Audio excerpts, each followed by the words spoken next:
Welcome to the Conservation Corps North Bay Training Module number 11, a formative review.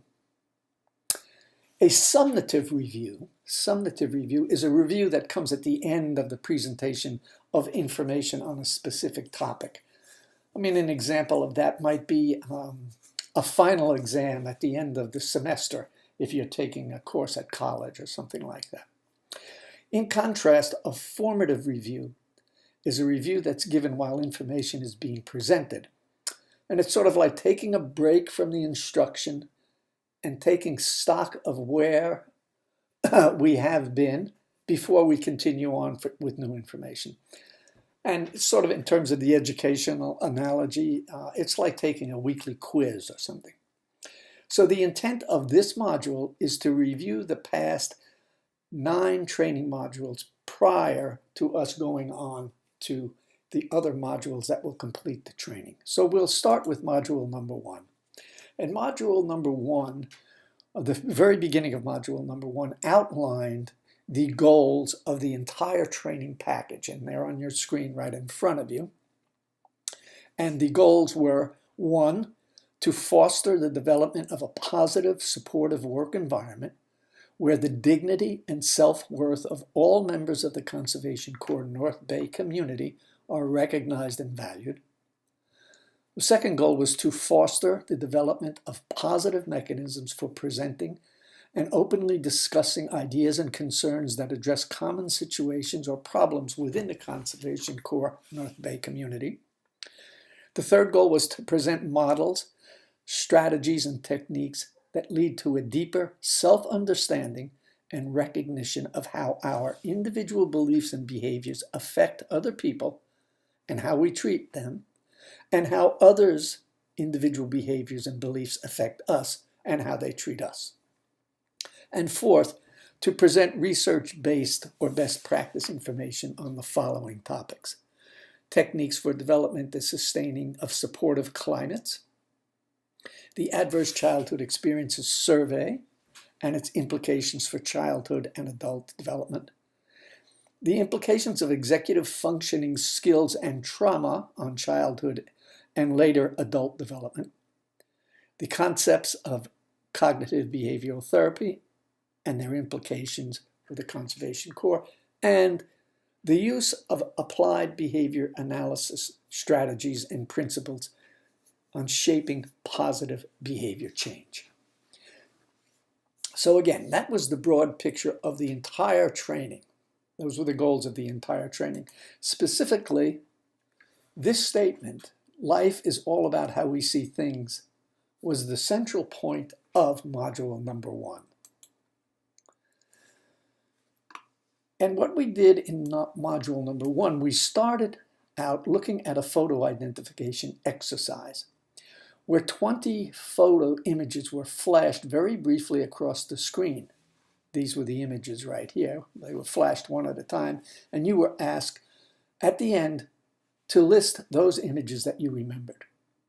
And the purpose of the exercise was to make the point that although different people may view the same stimulus or the same information, they will come away from it with slightly different interpretations of what they saw or what they considered to be the reality of the situation.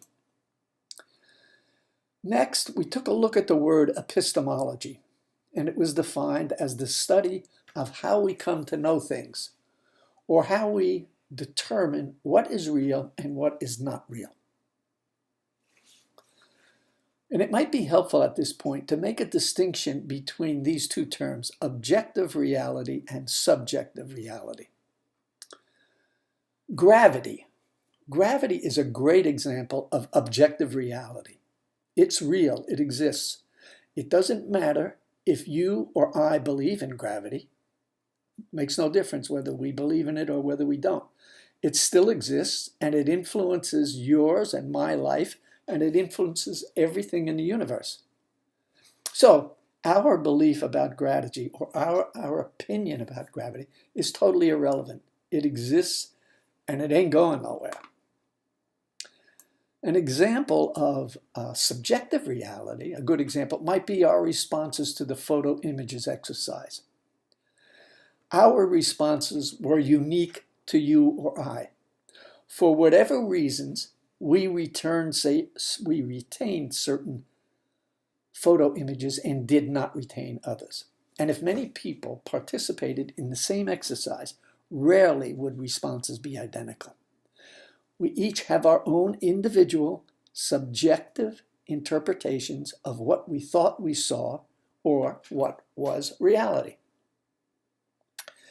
And then the module also talked about traditional ways that we use to determine what we think reality is. Tradition is one, and tradition is a very good way because we don't have to reinvent the wheel every time we come to a situation. However, one of the problems with tradition is we may find ourselves using old solutions to new problems. And the world is rapidly changing and presenting a great many new and unique problems, and so old solutions may not be the best necessarily all the time. Another way we know things is reliance on authorities. And of course, we had discussed you can get authorities to say this and you can get authorities to say that. So which authorities are you going to rely on? So that's not a very good way either. Logical analysis is another way of knowing things. However, logical analysis is language-based, and if your premises are incorrect, then your conclusions will be incorrect. So it's not necessarily the best way of knowing things. Non-consensus reality, ESP, flat world theory, the theory that the United States was responsible for bombing the World Trade Center, things like that, non-consensus ways of knowing things. Faith and religion are certainly ways that people know things. The problem with faith and religion, though, is whose religion or whose faith is the true one. Each believer thinks their own is, so we have that problem. And then we looked at our common sense experiences, our experiences through our senses, our eyes, what we hear, what we see, what we touch, what we taste, etc. And each of these have strengths and weaknesses, but they tend not to give us the best picture of reality. So we're left with the question, where in the hell do we go from here? So in summing up Module 1, we made the following points. It appears when presented with so-called reality, we tend to, for whatever reason, select certain stimuli and ignore other stimuli that are presented to us. And again, the example was the photo images essay. Number 2, when describing our rationale for determining what is real and what's not as real, it appears that our criteria leave a great deal to be desired. Our reliance on tradition, logical analysis, on authorities, on non-consensus reality, on faith and religion, on our common senses, doesn't really work that well. Number 3, there are parts of the real world or universe that we are aware of, yet they totally remain inaccessible to us due to our human sensory limitations. This is the total electromagnetic spectrum, the wavelengths. This little sliver is visible light. This is what you and I can see out of this total spectrum that exists in the universe. So there's the whole area of ultraviolet light, X-ray, gamma ray, infrared light, microwave radiation. We don't see any of that, but yet it exists. It exists. So our sensory organs give us a very limited picture of the true reality in the universe. Another thing we looked at is the ranges, our hearing ranges of various species. So humans hear from about 20 hertz up to about 35,000 hertz. But look at dogs. They're hearing so much more than we are. Look at dolphins. They're hearing so much more. Bats have a much higher hearing range than we do. Rodents, rats and mice have a much higher range. So there are a whole group of sounds in the universe that we have no idea about. We have no idea about. So we have some sensory limitations. So we're not getting a total picture of the reality. Finally, we looked at, in terms of understanding reality, we considered 5 ways using a series of optical illusions that influence how we construct our individual realities. Number 1 was the context the data are presented in. That influences how we make decisions about what's real. Number 2 is the expectations we have of the incoming data. Number 3 is the perspective that the data is presented in. Number 4 is our brain's need to make sense out of incomplete data. Our brain will fill it in if it doesn't have enough data because it doesn't like holes in information. And number 5 was our developmental readiness. And all of these influence. And here's an example. This is a really cool example. Line AB is exactly the same size as line CD. If you don't believe it, you can put the video on pause and measure it.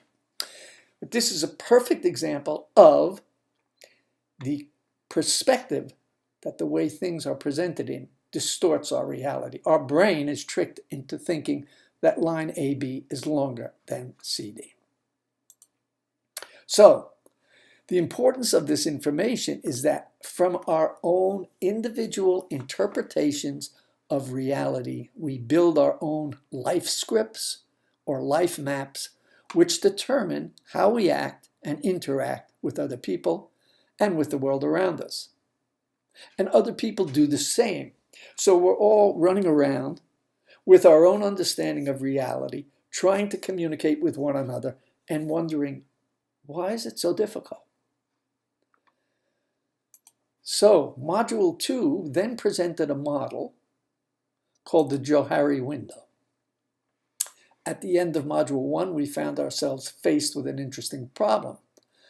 How do we reconcile our individual life scripts or life maps with those of our closest friends, family, co-workers, clients, or society in general?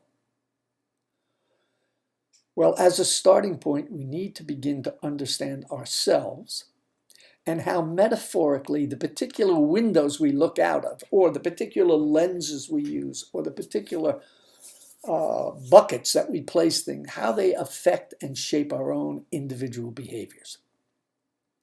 Then we need to begin to understand how our behaviors affect other people. Next, we need to begin to understand others and how their filters or windows or buckets affect and shape their individual behavior.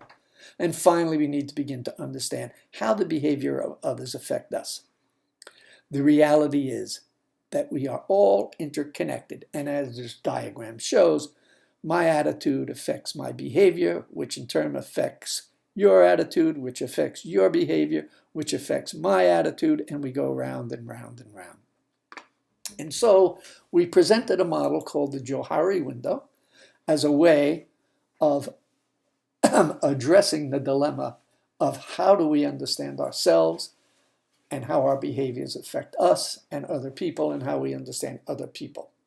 And here is the Johari window, which is an intra and interpersonal communication model. Across here we have me, and over here we have you or others. Now, this is stuff that I know about me, and this is stuff I don't know about me. And this is stuff you know about me, and this is stuff you don't know about me. So this first box, we have stuff that I know about me and you know about me. And this is called the announced self, or the public arena. And this is our image. This is how we dress, sort of how we act, how we present ourselves to others. Now this box represents things that I don't know about myself, but you know, other people know. And that's referred to as my denied self or my blind spot. I don't know these things about myself, but you know them and you're not telling them to me. Down here, we have things that I know about me, but you don't know. You don't know these things about me. This is my concealed self or my hidden self. And here we have things that I don't know about me and you don't know about me. And this is the unknown or unconscious self. Now, the way this model is presented right here, these boxes look all the same size, but actually the announced self usually is very small. We're pretty rigid, and we keep pretty much to ourselves. We don't want to let too much information out. Now, this model can be very helpful. Let's take a look and see.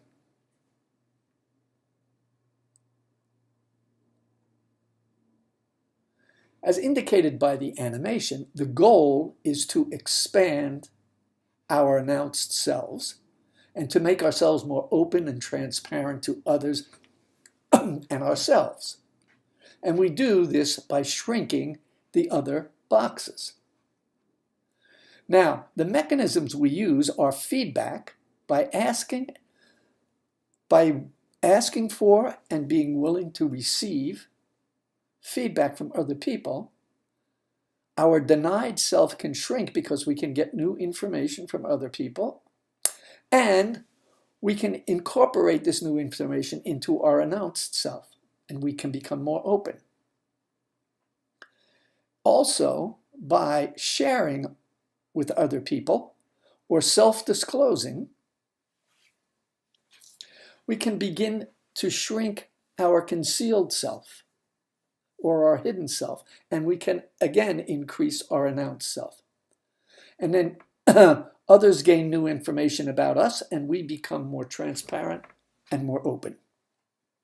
These two processes, feedback and self-disclosure, are the key mechanisms that allow us to expand our announced selves and become more open and transparent with each other. As each of us becomes more open and transparent, we can easily understand and communicate with each other in a much more effective and an efficient manner. So the key mechanisms for expanding the announced self and shrinking the denied self, our blind spot, and the concealed self are feedback and self-disclosure. And then the module, since feedback is such a critical part of increasing our announced selves and also is critical in supervision or working with clients, we went over the process and characteristics of giving effective feedback. And the purposes were to improve a person's job performance or behavior, or another purpose of feedback is to reinforce a person's job performance. So one is to improve a person's job performance, and the other one is the person is doing a good job, so we want to reinforce their job performance. And feedback, well, you can read this. But these are the characteristics of good feedback. It's delivered in a form that enables a recipient to be able to listen to what's being said. It's timely, objective. It's delivered so it can be received constructively. There's a focus on the individual's behavior and not on the individual's attributes or characteristics. The focus should not be, oh, you're lazy. That's an attribute or characteristic. That's not very helpful. What might be helpful is focusing on the person's behavior. It seems that you're not getting your work done. Okay, now that's a behavior. All right, and again, these are the characteristics of good feedback. You should be very, very familiar with these. Next, the module looked at an 8-step model for giving feedback. And this is really important. This is a very good model. You should introduce a conversation. It should be very brief, 2-3 minutes at the most. You might, hey, do you have a minute? I need to talk to you. And then you should state your motive.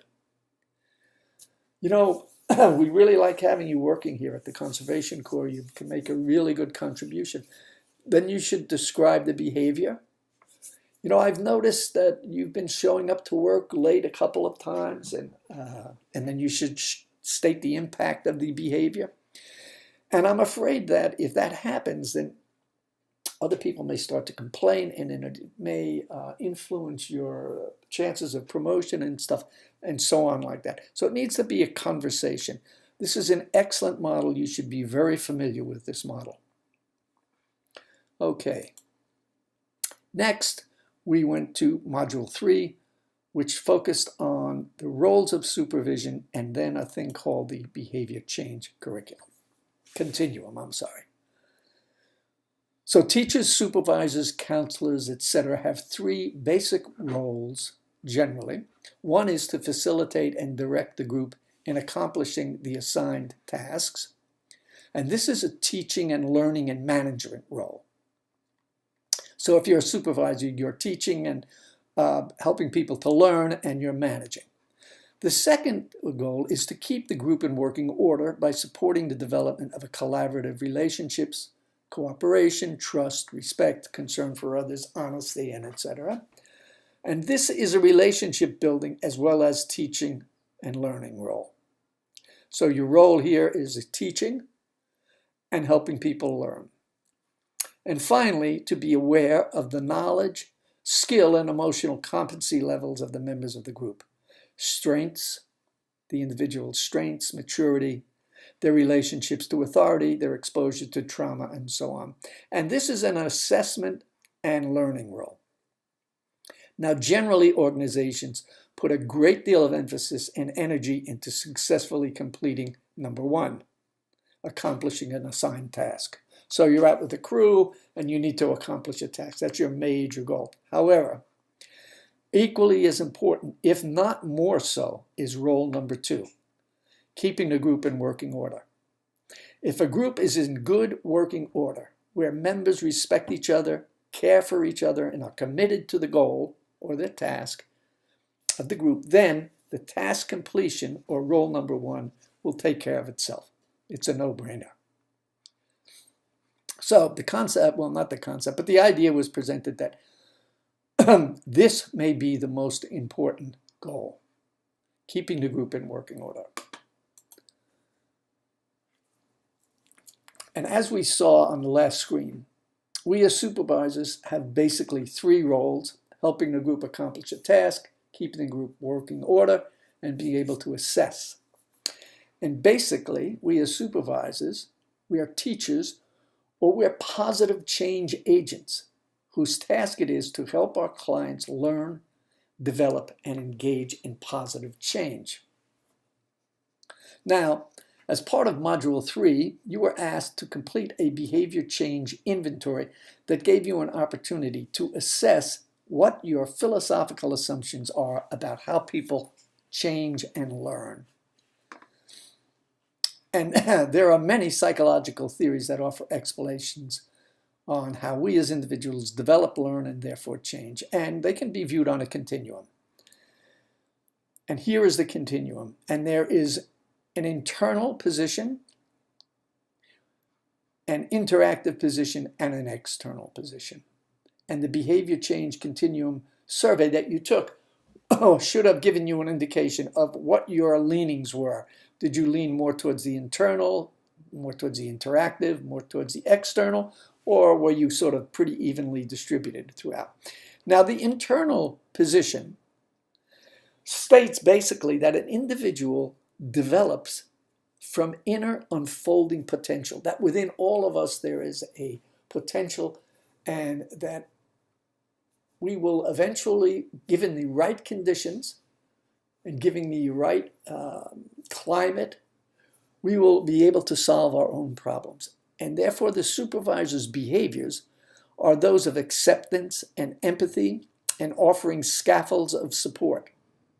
And the strategies of the internal position for supervisors are building relationships and active listening. Now, at the opposite end of the continuum is the philosophical position that behavior change comes about as a result of the quality and quantity of external forces. In other words, if the reinforcements that individuals receive, that's what determines what there is your behaviors. And the supervisor's behaviors are selective reinforcement and punishment. And the supervisor's strategies are referred to as establishing rules, rewards, and punishments. And the interactive position is in the middle. And it says that individuals change or learn or develop by the interaction of the internal and the external forces. And here, the supervisor's behaviors are as a clarifier, a boundary setter, an enforcer, and the supervisor's strategies or behaviors are confronting and contracting.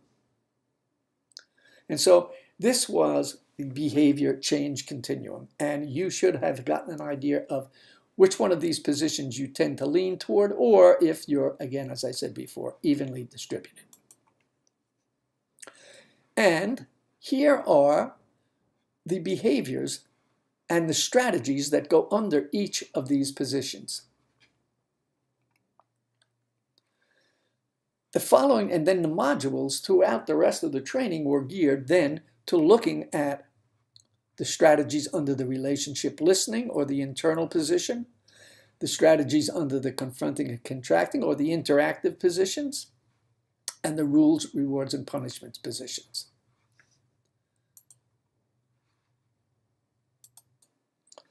Next was Module 4, which dealt with active listening.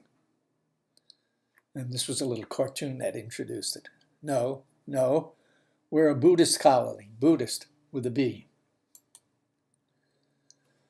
Okay, now again, when we look at our philosophical positions about how individuals develop and grow and change, active listening is under the internal or relationship listening.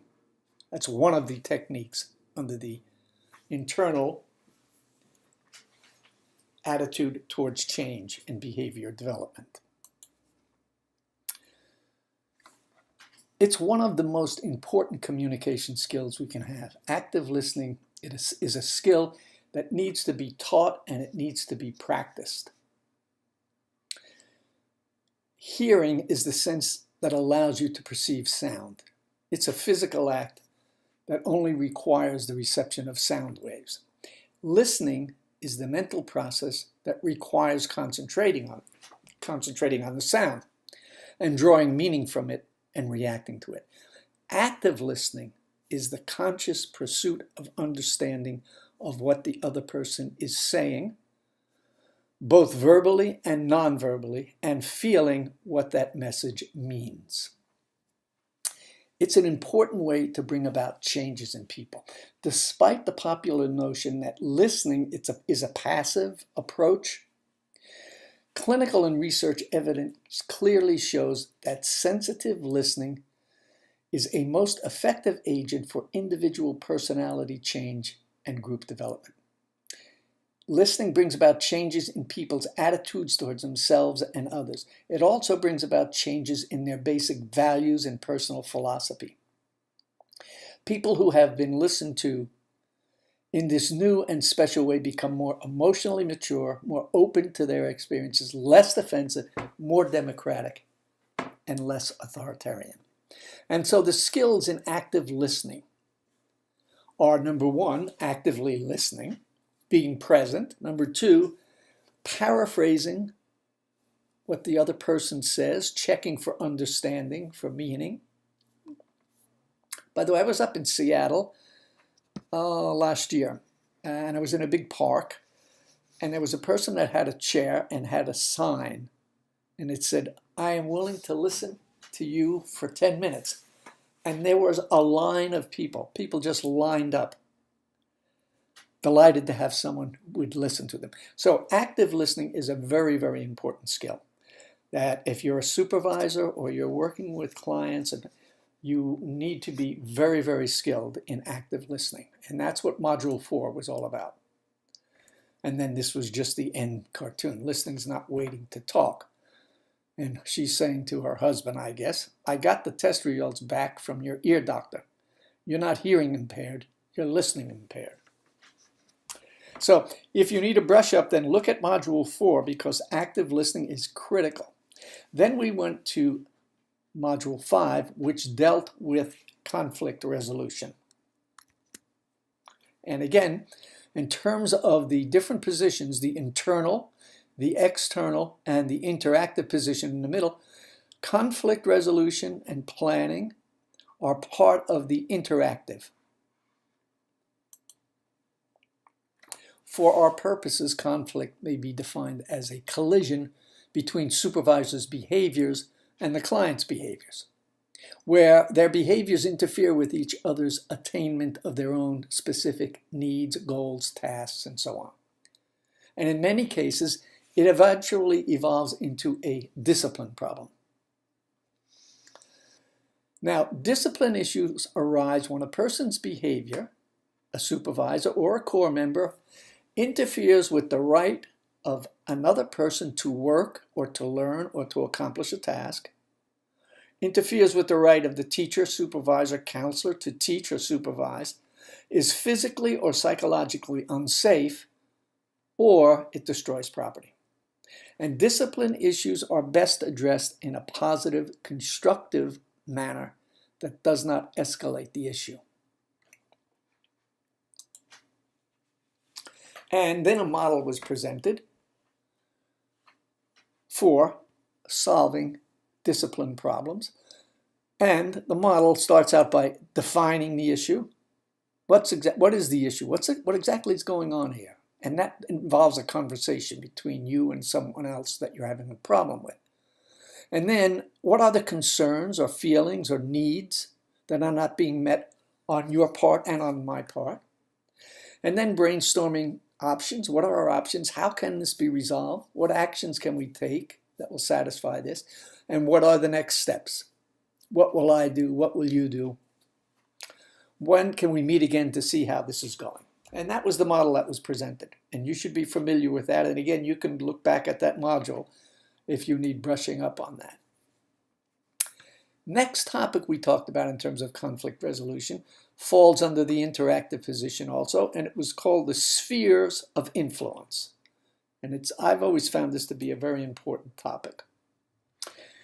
So many times a conflict argument may develop between a client and a supervisor where the issue is beyond the sphere of influence of the supervisor.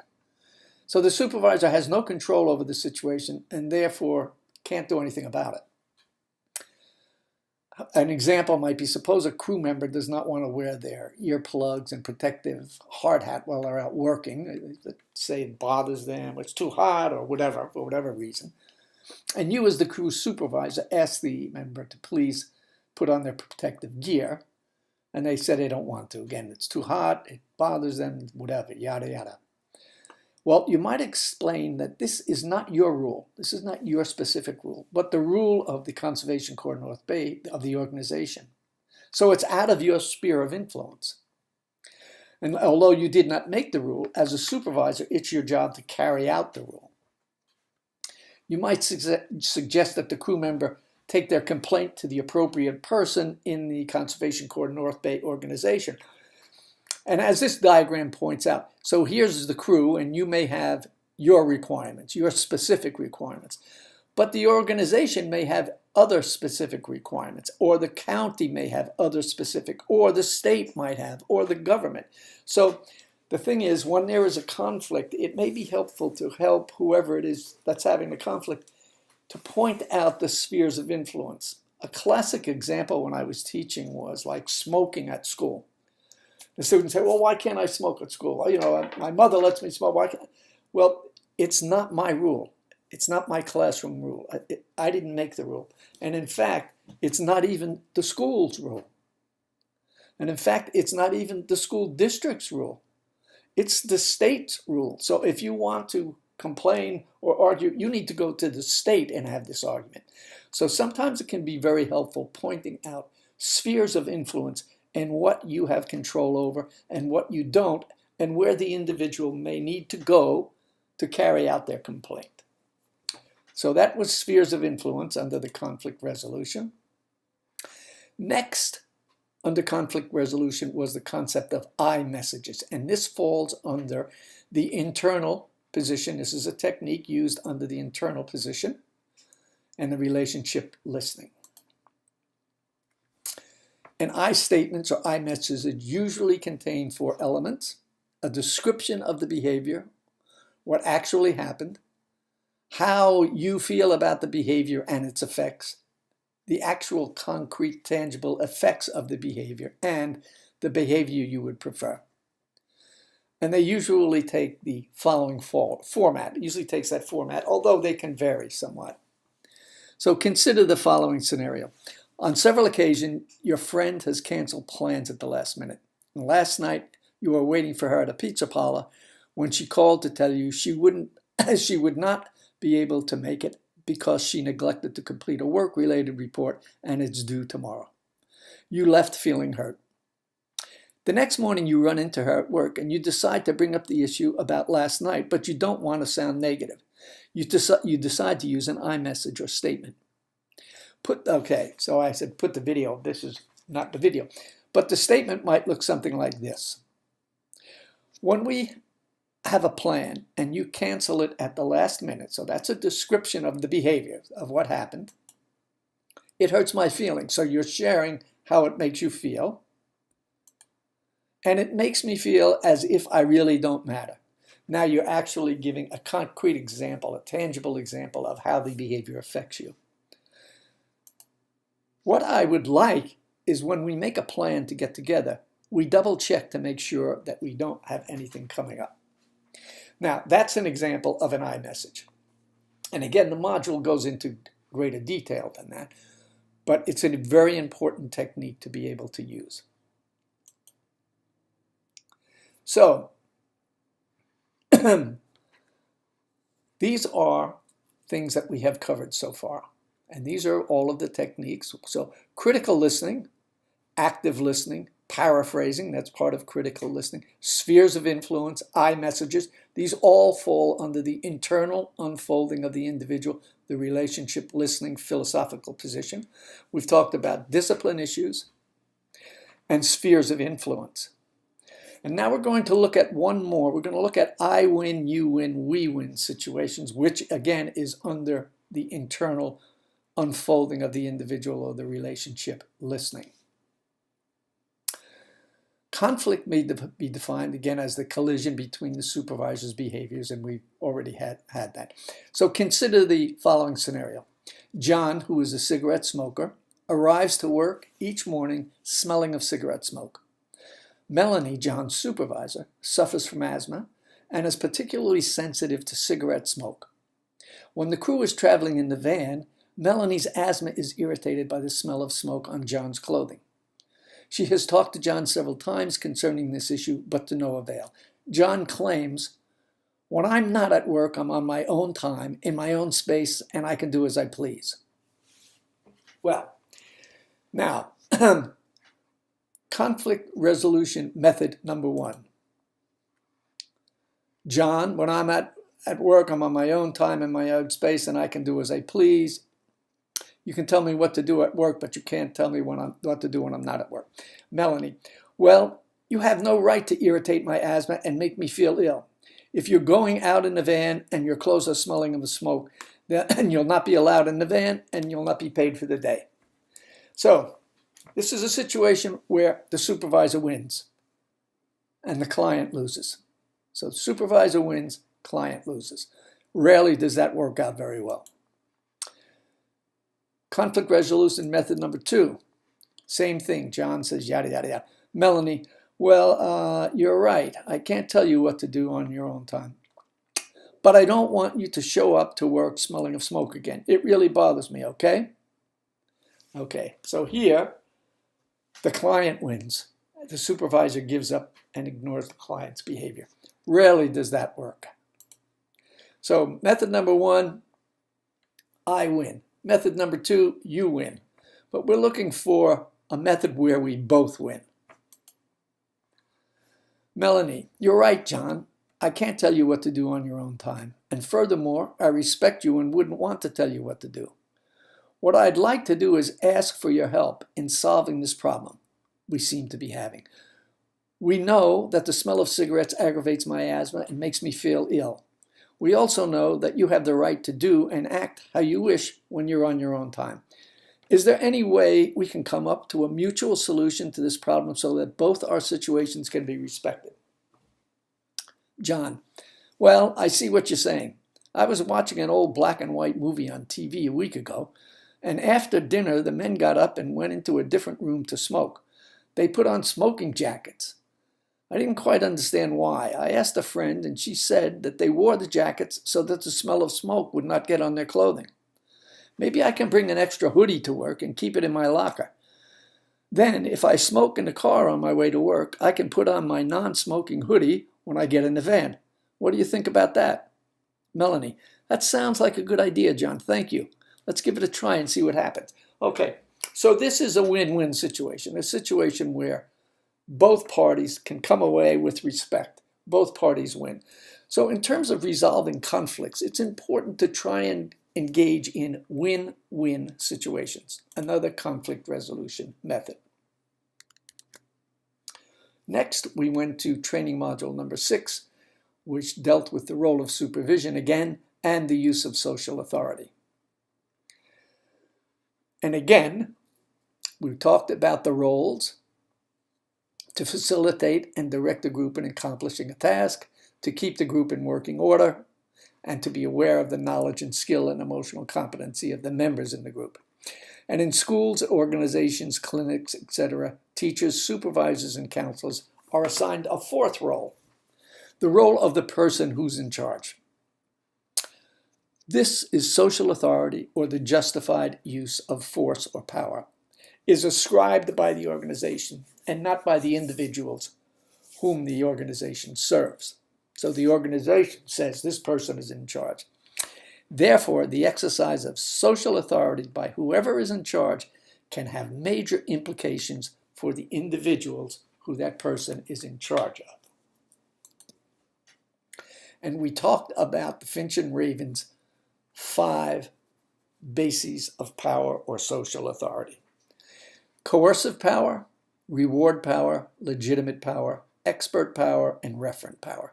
And we talked about coercive power is the ability to punish, and reward power is the ability to reward. And these are very typical things that are used, especially in schools.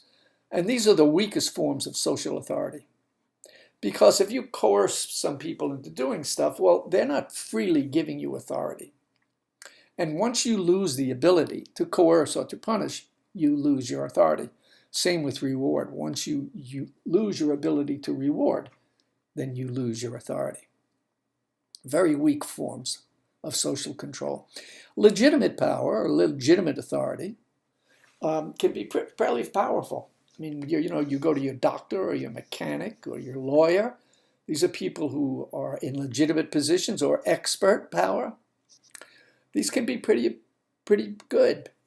But referent power,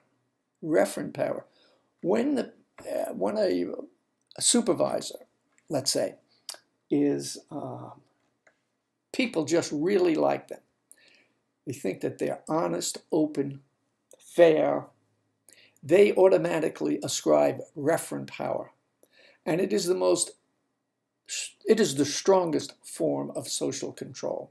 If individuals see you as being open and honest and caring and fair, they would automatically ascribe referent power to you, and they'll follow and do almost anything you want. So we would want to try and develop referent power.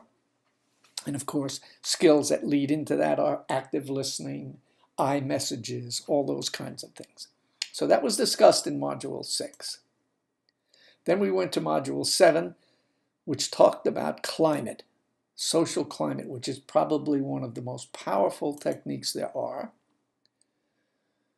Communication is defined as the dynamic, short-term atmosphere and general motivational tone surrounding a social interaction that affects the intra- and interpersonal communication patterns of the actors within the social interaction.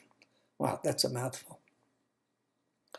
It can be considered as the emotional tone of a relationship that indicates how participants feel about each other.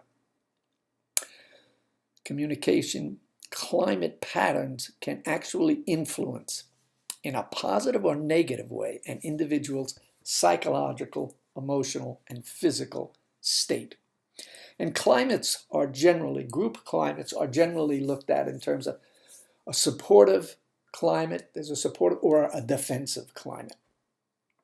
And people who are in supportive climates act very, very differently than people who are in defensive climates. So we want, and the module said, outlines just all of the particulars. So if you need a brush up on that, take a look at that module, because it is such an important, powerful concept. So we have an individual climate, and people are acting within that climate. And so let's suppose, and then that climate, then if it's a supportive climate, it will start to change behaviors of the individuals within that climate. Or if it's a defensive climate, it'll start to change behaviors of the individuals in a defensive way, not a productive way. And so we have an existing climate, which then will produce behaviors, and then those behaviors will then in turn feed back into the climate and may change the climate. And then that climate will then feed back into new behaviors. And so you get this cyclical process, Now here's the beauty of this. If you can control the climate, you can control the behaviors of the individuals in the climate. If you can control the behaviors of the individuals within the climate, you can control the climate. So it becomes a very powerful tool. So if you're a supervisor and you find yourself in a situation where the climate seems to be negative, one of the questions you may need to ask yourself is, what can I do here? What kinds of behaviors can I engage in that can help me to begin to shift the climate that's going on here? Very, very important concept. The real art of conversation is not only to say the right thing at the right time, but also to leave unsaid the wrong thing at the tempting moment. Very wise statement. Module 8, stress and trauma. Now this module looked at the concepts of stress, both positive and negative, and trauma, and their potential psychological, emotional, and physical effects on a person's growth and development. Okay, now, for the purposes of this module, stress and trauma were viewed along a continuum, with positive stress at one extreme and totally debilitating trauma at the other extreme. In this example, the effects of the environmental stimulation or stress on performance is depicted. Consider the graphic. It depicts the relationship between environmental stimulation, which is represented down here, positive and negative, on an individual's work performance, which is represented by here. The horizontal or the bottom line depicts environmental stimulation or stress level, and the far left represents a very low stress level or environmental stimulation. In the middle is medium, and at the far extreme right is high stress. The vertical line depicts the performance. The bottom indicates very low performance. The top indicates optimum performance. As the diagram indicates, extremely low environmental stimulation or stress levels leads to inaction, or in this example, sleep. As the environmental stimulation or stress levels start to increase, we come up to alertness. Eventually, there comes a point where the environmental stimulation and stress level and performance level are at their optimum. There is a perfect balance between environmental stimulation or stress and performance.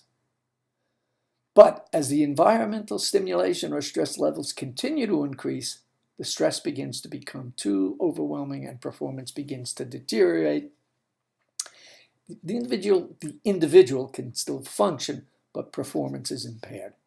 And finally, as stimulation and stress continue to increase, it reaches a point where the effects become toxic and the individual begins to psychologically, emotionally, and physically deteriorate. The point is that there is a certain amount of environmental stimulation or stress that's necessary for optimum performance, but too much stress and stimulation begin to have a negative effect on our lives and our performance. Another thing that was presented in this module was the concept of the success-failure ratio, and that was defined as the individual's successes divided by failures during a period of time. And this is an important concept. It's sort of pre-trauma types of stuff. And you ought to look back at the module if you're not clear on this concept, because it's a very important concept. Finally, we saw Dr. Nadine Harris' video on the impact of the ACEs, Adverse Childhood Experiences Survey. And of course, in the module, the survey, it's only a 10-question survey, the module was presented. And as an individual's ACE scores go up, the more points they have on the ACEs, the worse outcomes and effects that it has. And basically, if there are adverse childhood experiences early on in life, this can lead to disrupted neurodevelopment, which can lead to social, emotional, and cognitive impairment, the adoption of health risk behaviors, disease, disability, social problems, and early death. All of these are correlates of individuals who have adverse childhood experiences. Very critical at young age, the young brain developing, ages from birth to 2, very critical that the environment is supportive, cuddling, and not adverse. Very important concept. And then this is the URL for this Center for Disease Control and Prevention. Here is the URL. If you're interested, there's a great deal of research on adverse childhood experiences and how they affected development in young adults and adults. And finally, Module 9 looked at executive functioning skills. Now in Module 8, we discussed the success-failure ratio and its relationship to pre-trauma, and in some extreme cases, full-blown trauma. This module addresses executive functioning skills and the debilitating effect that adverse childhood experiences can have on their development. There are 5 identified underlying dimensions of executive functioning in daily life activities. These are self-management to time, self-organization and problem-solving, self-discipline or inhibition, self-motivation, and self-activation and concentration. Individuals with adequate executive functioning skills or emotional intelligence generally find it easier to get along with others, tend to develop adequate responses to social demands, they're flexible, problem-solving behaviors, they're better able to recognize and control their own feelings, self-discipline and self-control, and have a better quality of life. They tend to have positive emotional development, a success-failure ratio that's greater than 1, and are more likely to have experienced minimum stress in their lives. In essence, they have adequate emotional intelligence. Individuals with poorly developed executive functioning skills tend to have a success-failure ratio less than 1, may experience more difficulty in adjusting to the world at large, may experience more trauma in their lives, and may have arrested emotional intelligence. Executive functioning skills begin to develop shortly before the fetus is born. So in utero, the brain's executive functioning skills are starting to develop. Their development is greatly influenced by environmental conditions and debilitating factors such as poverty, stress, trauma, etc. And these can hinder their development.